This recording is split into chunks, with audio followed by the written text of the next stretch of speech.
आज सूत जी महाराज कह रहे हैं, कौरव पांडवों का जब युद्ध चल रहा था, सभी कौरव मारे गए, केवल एक ही बचा है दुर्योधन। आदरणीय भीमसेन ने अपनी गदा के प्रहार से दुर्योधन की जंघाओं को तोड़ दिया। महाराज वो एक वृक्ष के नीचे पल पल गिन रहा है और अपनी मौत को याद कर रहा है। मृत्यु आएगी ऐसी उसकी परिस्थिति हो गई है। कौरवों के गुरुदेव के पुत्र अश्वत्थामा आकर कहा कि मित्रवर, तुम्हारी ये दुर्गति किसने की है और तुम्हारी जगहों को किसने तोड़ा है और किसने दुर्व्यवहार किया है। दुर्योधन ने कहा कि मित्र, पांचों पांडवों को मारकर आओ। कैसे भी पांचों पांडव मारे तो मैं समझूंगा कि मुझे सब कुछ मिल गया। दुर्योधन ने कहा कि मित्र, हम 99 भाई मेरे मारे गए, मेरे पुत्र मारे गए, लेकिन पांडव 5 थे, पांचों के पांचों हैं।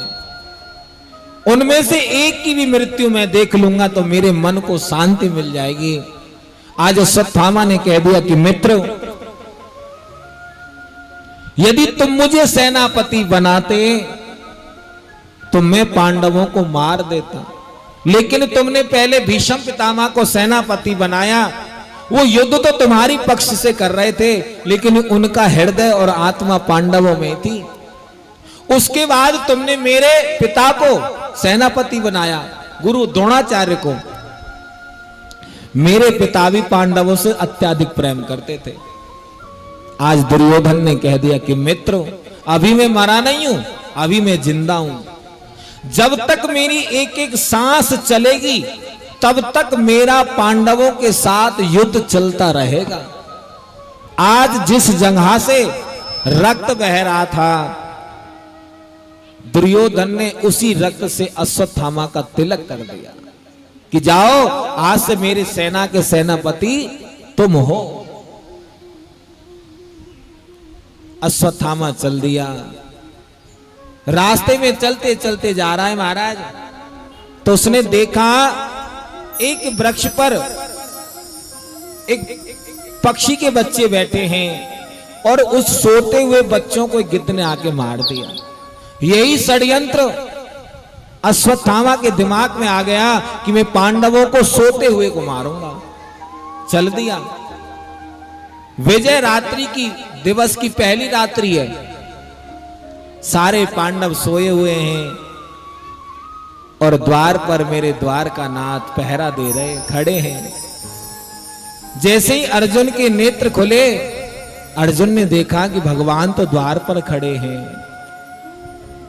अर्जुन उठकर आया, कहा कि कन्हैया, तुम सोए नहीं हो? भगवान बोले, आज विजय रात्रि की रात्रि है, इसे हमें कहीं दूर जाकर मनाना चाहिए। आज भगवान पांचों पांडवों को अपने साथ लेकर के वहां से चले गए। और सज्जनों, जिसका रक्षक गोविंद होता है उसका कोई कुछ नहीं बिगाड़ सकता। इधर द्रौपदी के 5 पुत्र हैं जो पांडवों जैसे ही नजर आते हैं, वो पांचों नहीं गए और वो पांचों अपने पिताओं के बिस्तर पर जाकर के चद्दर ओढ़ करके सो गए। अश्वत्थामा ने सोचा ये पांचों पांडव सो रहे हैं। सोते हुए पांचों पुत्रों के शीश को काट करके दुर्योधन के पास ले गया और दुर्योधन से कह दिया कि मित्र, तुम तो एक पांडव को मरा हुआ देखना चाहते थे, मैं पांचों पांडवों को मार कर लाया हूं। जब ये बात दुर्योधन ने सुनी तो महाराज दुर्योधन के जीवन में इतनी प्रसन्नता कभी नहीं हुई, बहुत प्रसन्न हुआ। और दुर्योधन ने कह दिया कि मित्र, मुझे सबसे पहले उस अभिमानी भीम का शीश दे दो जिसने मेरी ये दुर्दशा करी है। आज अश्वत्थामा ने जैसे ही भीम के पुत्र का शीश दुर्योधन के हाथ में दिया तो सज्जनों वो शीश इस प्रकार से टूट गया जैसे बतासा टूट जाता है। आज दुर्योधन ने कहा कि मित्र, ये भीम का शीश नहीं है, तुम किसका शीश लेकर आए हो? आज अश्वत्थामा ने कह दिया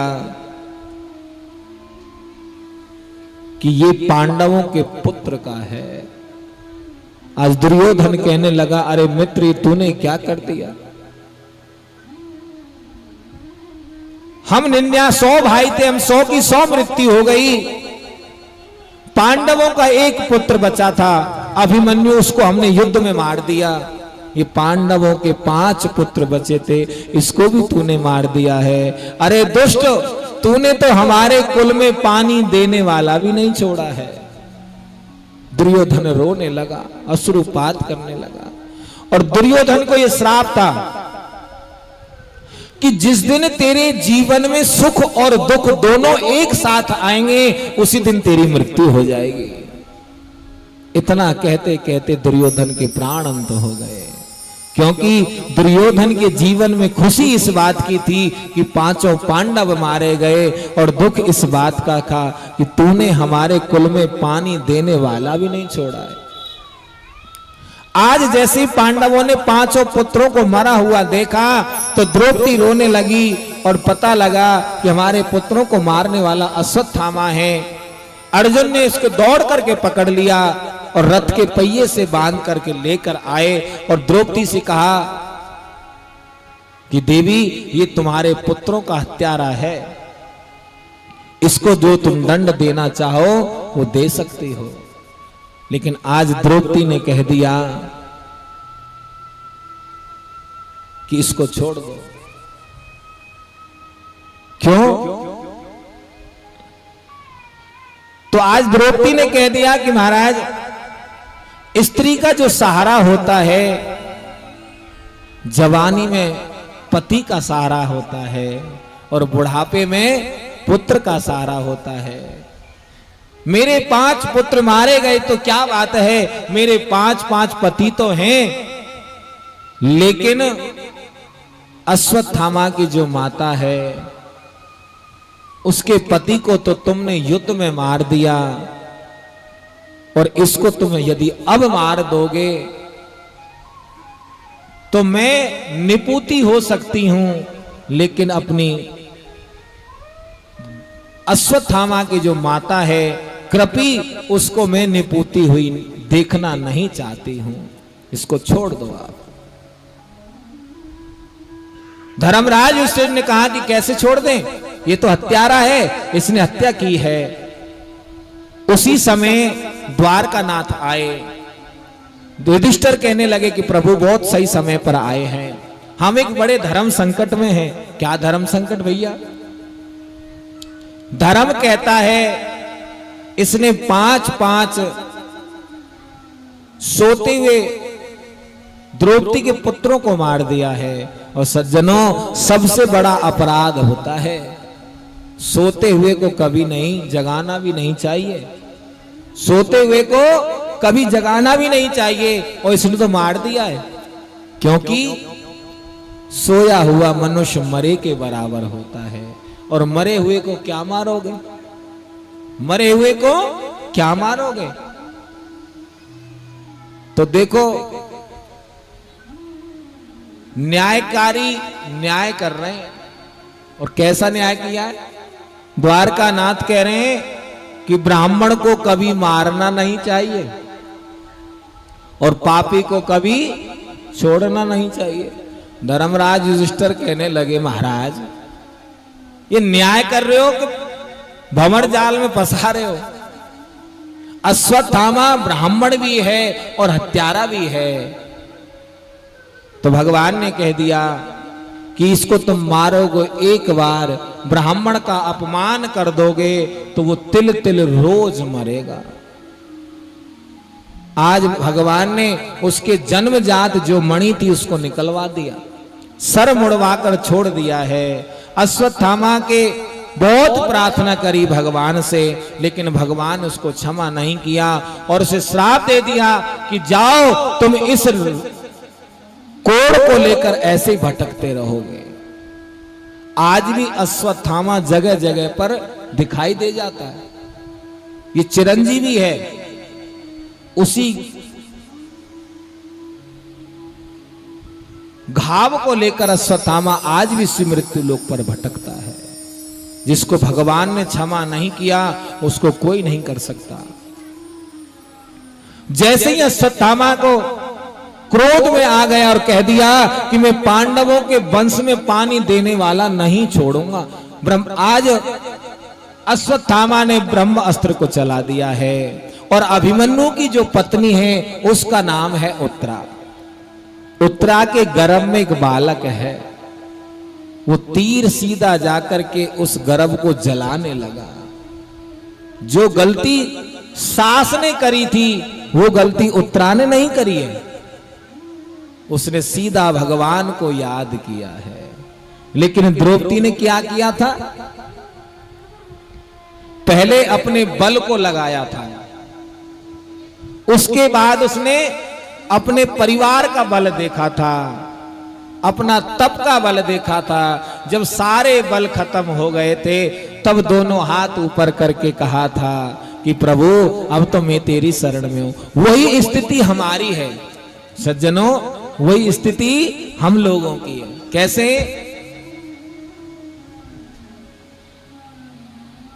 अपबल तपबल और बाहुबल, चौथो बल बलराम। हमारे जीवन में कोई संकट आता है तो पहले अपना बल लगाते हैं, अपने घर में किसी को नहीं बताते हैं, न बच्चों को बताते, न पत्नी को बताते, न भाई को बताते, किसी को नहीं बताते। ये टेंशन है, इसको मैं खुद ही हल कर लूं। अपबल तपबल, फिर कहते भगवान मैं तेरा ये प्रसाद चढ़ाऊंगा, मेरा ये काम करवा दो, तपबल। बाहुबल, उसके बाद जब ये दो बल काम नहीं करते तो तीसरा बल आता है परिवार का। भाई को इकट्ठा बताएंगे, परिवार को बताएंगे, कुनवा को बताएंगे, पड़ोसियों को बताएंगे। लेकिन जब किसी का बल काम नहीं आता तो दोनों हाथ उठाकर कह देते हैं चौथो बल बलराम। तो आज द्रौपदी ने भी ऐसा ही किया था। जब सारी तरफ से उसकी किसी ने सहायता नहीं करी तो द्रौपदी ने कहा है बिन काज आज महाराज लाज गई मेरी, दुख हरो द्वारका नाथ शरण में तेरी। कोई कारण नहीं था, बिन काज आज महाराज लाज गई मेरी और दुख हरो द्वारका नाथ शरण में तेरी। सज्जनों, मंदिर में जाते हैं तो कैसे बोलते हैं? जय जय श्री राधे। ये दोनों हाथ क्यों उठवाते हैं ऊपर? इससे क्या मिलता है? जिसके हाथ सबसे ऊपर जाते हैं ना, सीधे, जो सीधे करते हैं ना, करो ना, आपने भगवान को दिए हैं आपको, दोनों हाथ ऊपर सीधे भगवान को दिखा दो। जिसके हाथ ऊपर वो सबसे पहले ऊपर जाएगा। देखो मरने से कितना डरते हैं, बहुत ने पहले ही हाथ दे लिए। प्रेम से बोलो। जब चोर को पुलिस पकड़ती है, चोर को जब पुलिस पकड़ती है तो क्या कहते कि क्या हो जाओ? सरेंडर हो जाओ। तो महाराज हमारे इस देह के अंदर भी चोर बसे हुए हैं। कौन कौन से चोर हैं? काम का चोर है, क्रोध का चोर है, लोभ का चोर है, मद का चोर है, प्रतिष्ठा का चोर है, रूप का चोर है। ये अभिमानी रूपी जो चोर घुसे हुए हैं, तो भगवान के सामने कभी भी जाओ तो भगवान के सामने तो बस सरेंडर हो जाओ कि प्रभु अब तुम ही हो, मेरा हाथ पकड़ लो। इसलिए कहते जय जय श्री राधे भगवान। लेकिन आज उस उत्तरा ने भगवान से प्रार्थना करी है कि हे गोविंद मेरी रक्षा करो, मेरी रक्षा करो। पाहि पाहि महायोगे गोविंद देव जगोपते, न्याय त्वं भय पसे यत्र मृत्यु परेश्रम। हे प्रभु मेरी रक्षा करो, मेरी प्राणों की रक्षा करो। ये ब्रह्मास्त्र मुझे जलाकर भस्म कर देगा, मुझे उसकी परवाह नहीं है, लेकिन मेरे गर्भ में जो शिशु है वो कैसे भी बच जाए। यदि ये बालक नष्ट हो गया तो पांडवों के वंश में कोई पानी देने वाला नहीं रहेगा। उत्तरा ने भगवान से प्रार्थना करी, बेटी तुम एक क्षण के लिए चिंतित मत होना, थोड़ी देर में मातृभाव के हृदय लगाओ। जैसे ही उत्तरा ने अपने मन को मातृभाव आया और मेरे गोविंद सूक्ष्म रूप से उत्तरा के गर्भ में प्रवेश कर गए हैं। आज भगवान सूक्ष्म रूप से उत्तरा के गर्भ में जैसे ही प्रवेश किया तो आचार्य श्री शूर जी महाराज कहते हैं कि सज्जनों, इस संसार में यदि सबसे बड़ा कुछ है तो मां का गर्भ सबसे बड़ा है, क्योंकि इतनी बड़ी सामर्थ्य तो माताओं के अंदर है जो भक्त और भगवान दोनों को अपने गर्भ में धारण कर लेती है। आज भगवान ने उत्तरा के गर्भ में जाकर के उस बालक की रक्षा करी और एक रूप से बाहर खड़े होकर उत्तरा से कहते हैं कि बेटी कोई कष्ट हो तो नहीं है। उत्तरा कहती है कि नहीं नहीं, अब मैं एकदम स्वस्थ महसूस कर रही हूं, मुझे अच्छा लग रहा है।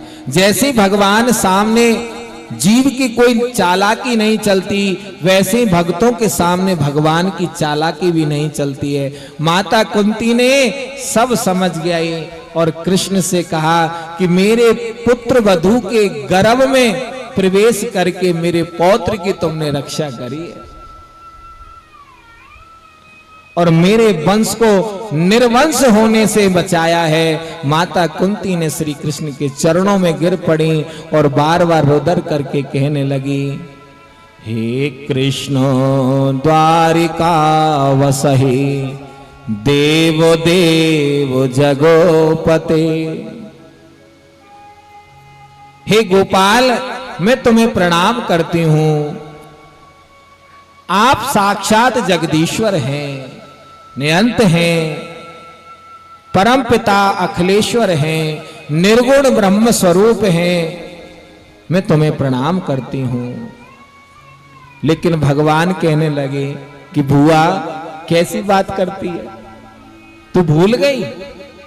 अरे मैं कोई भगवान भगवान नहीं हूं, मैं तुम्हारे भाई वसुदेव का सबसे छोटा पुत्र हूं, मैं कोई भगवान थोड़े ना हूं।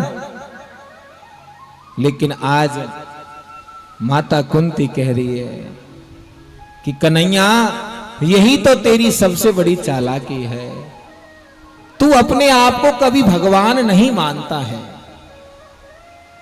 ब्रज के जो सखा थे वो तुझसे कहते थे लाला हमें तो कभी कभी ऐसो लगे तू भगवान है, लेकिन भगवान कहते थे कि भैया मैं कोई भगवान थोड़ा ना हूं। तो आज माता कुंती से भी कह दिया कि बुआ मैं भगवान नहीं हूं। लेकिन आज कुंती ने कहा कि लाला तू साची साची बात बता, तो मेरी सौगंध है, तुझे मेरी कसम है, तू भगवान है ना। तो आज कन्हैया ने कह दिया कि बुआ यदि तू कहती है तो मैं साची बात बताता हूं, मैं भगवान हूं।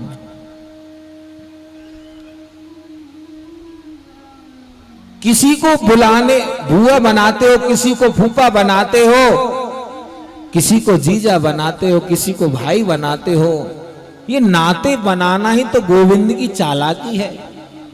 भगवान तो रिश्ता बनाने को तैयार रहता है। एक दिन माता पार्वती लक्ष्मी मैया ने पूछा, ध्यान से सुनना, कि प्रभु मेरा आपके साथ विवाह हुआ मैं आपके साथ रहती हूं, आपके चरण दबाती हूं। ये सारे देवता तुम्हारा भजन करते, सारे देवता तुम्हारा भजन करते हैं और संसार के जितने भी लोग हैं ये भी तुम्हारा भजन करते हैं। लेकिन प्रभु एक बात बताओ, तुम लेटे लेटे किसका भजन करते हो? तुम भी तो लेटे लेटे भजन करते हो ना। तो तुम्हारा भगवान कौन है? भगवान नारायण से पूछने तुम किसका भजन करते हो? जिसका तुम भजन करते हो उसका भजन आज से मैं भी करूंगी। तो भगवान कहने लगे कि देवी, तुम्हारा भगवान कौन है? अच्छा, भगवान नारायण की छवि को देखा है कभी? विष्णु भगवान की फोटो देखा कभी? शेष सैया पर लेटे रहते हैं, नेत्र बंद रहते हैं, ध्यान में रहते हैं, भजन करते हैं। अब भगवान भजन कर रहे हैं तो नारायण से बड़ा भी कोई होगा? तो एक बार एक भक्तों से पूछा कि भैया संसार में सबसे बड़ा क्या है? संसार में आपसे कोई पूछे कि संसार में सबसे बड़ा कौन है, तो ऐसी बातें चल रही थी। तो कहने लगे संसार में यदि कोई बड़ा है तो पृथ्वी बड़ी है। जो 7 समुद्र, बड़े बड़े पहाड़, पूरे संसार को अपने ऊपर धारण करके कोई बैठी हुई है, तो बड़ी कौन है? पृथ्वी बड़ी है। तो ध्यान से सुनना, पृथ्वी कहे कि मैं बड़ी तो शेष नाग पर क्यों खड़ी? पृथ्वी किस पर खड़ी है? तो बड़े कौन हुए? भाई जो पृथ्वी का भार, पृथ्वी के ऊपर पहाड़ 7 समुद्र का सबका भार लेकर खड़ी है तो बड़ी पृथ्वी हुई। और इस सब का भार लेकर के शेषनाग खड़े तो बड़ा कौन हुए? पृथ्वी कहे कि मैं बड़ी तो शेष नाग पर क्यों खड़ी? अब शेष कहे कि मैं बड़ा तो शंकर जी के गले में क्यों पड़ा? बड़े तो शंकर भगवान हुए। अब शंकर कहे कि मैं बड़ा तो कैलाश पर्वत पर क्यों पड़ा? बड़े तो कैलाश हैं जो तुम्हारा वजन लेकर बैठे हुए। अब कैलाश कहे कि मैं बड़ा तो रावण के हाथों क्यों उठा? एक बार रावण ने कैलाश पर्वत को शंकर भगवान के समेत उठा दिया था। तो बड़ा कौन हुआ? बड़ा कौन हुआ? अब रावण कहे कि मैं बड़ा तो बाली की कांख में क्यों पड़ा? 6 महीने दबा कर रखा था रावण को। तो बड़ा कौन हुआ? अब बाली कहे कि मैं बड़ा तो राम के हाथों क्यों मरा?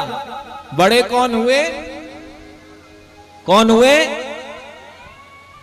अब राम कहे कि मैं बड़ा, अब राम कहे कि मैं बड़ा तो भगत के हृदय में क्यों पड़ा?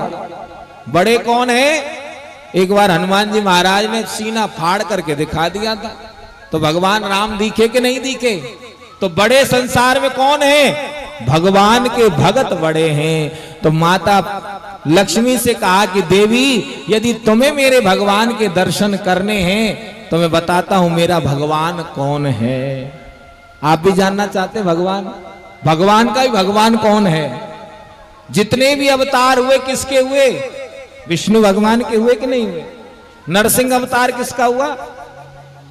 राम अवतार किसका हुआ? कृष्ण किसका हुआ? परशुराम कौन बनकर आए? जितने भी देवता हैं सबका अवतार हुआ भगवान नारायण का। तो नारायण जड़ है और नारायण का भगवान कौन है? तो स्वयं भगवान कह रहे हैं मैं तो हूं भगतन को दास, मैं तो हूँ भगतन को दास, भगत मेरे मुकुट मणि। मैं तो हूँ भगतन को दास, भगत मेरे मुकुट मणि। मैं तो हूँ भगतन को दास।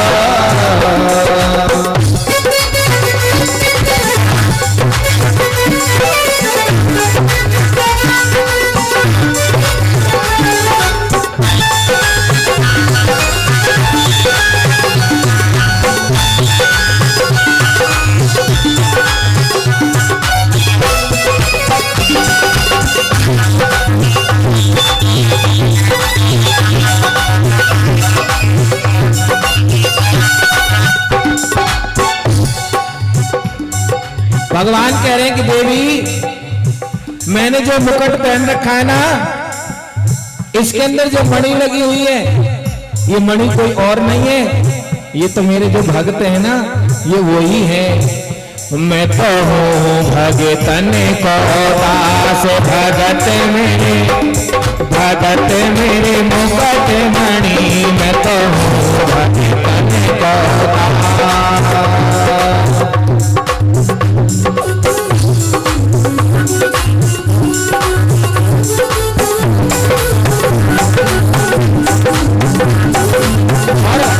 भगवान कह रहे, जो कोई भजे भजू मेवा कहूँ दासन को दास। जो कोई भजे भजू मेवा कहूँ दासन को दास।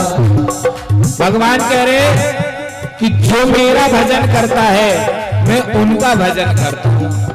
मेरे भगवान तो मेरे भगत हैं।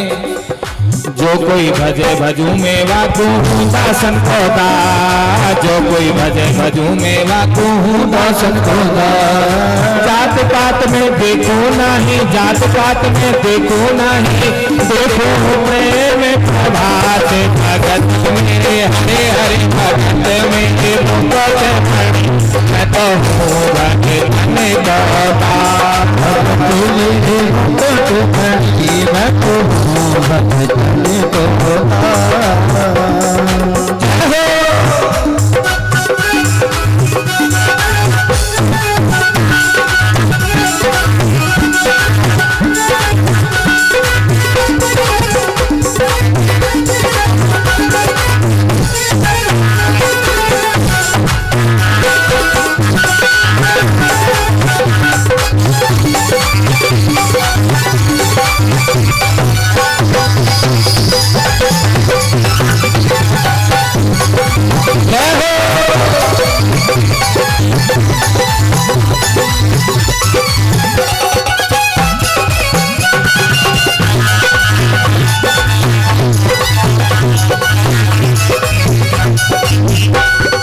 भगवान कह रहे, पैर दबाऊं सेज बिछाऊं नौकर बनूं हजार। पैर दबाऊं सेज बिछाऊं नौकर बनूं हजार। पैर दबाऊं सेज बिछाऊं नौकर बनूं हजार। पैर दबाऊं सेज बिछाऊं नौकर बनूं हजार। ओ हाको गाड़े, आको गाड़े बिने तन था रखवार। भगत मेरे हरे हरे, भगत मेरे मुकुट मणि। मैं तो हूँ भगतन को दास, भगत मेरे मुकुट मणि। मैं तो हूँ भगतन को दास।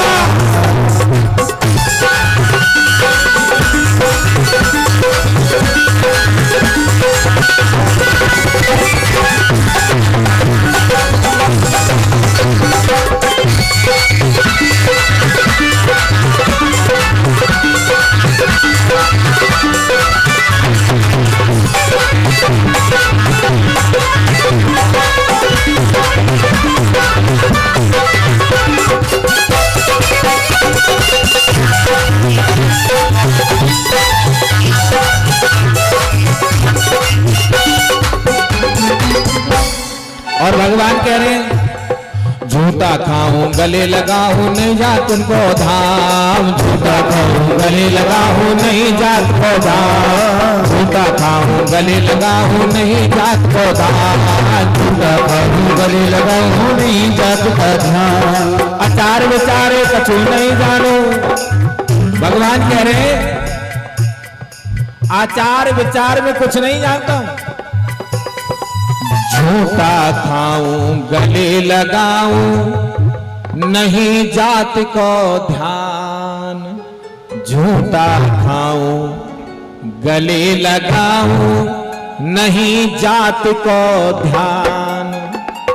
आचार विचार कछु नहीं देखूं, आचार विचार कछु नहीं देखूं, देखो प्रेम प्रभात भगत मेरे हरे हरि, भगत मेरे मुकुट मणि, मैं तो हूँ भगतन का दास, भगत मेरे हरे हरि, भगत मेरे मुकुट मणि, मैं तो हूँ भगतन का दास।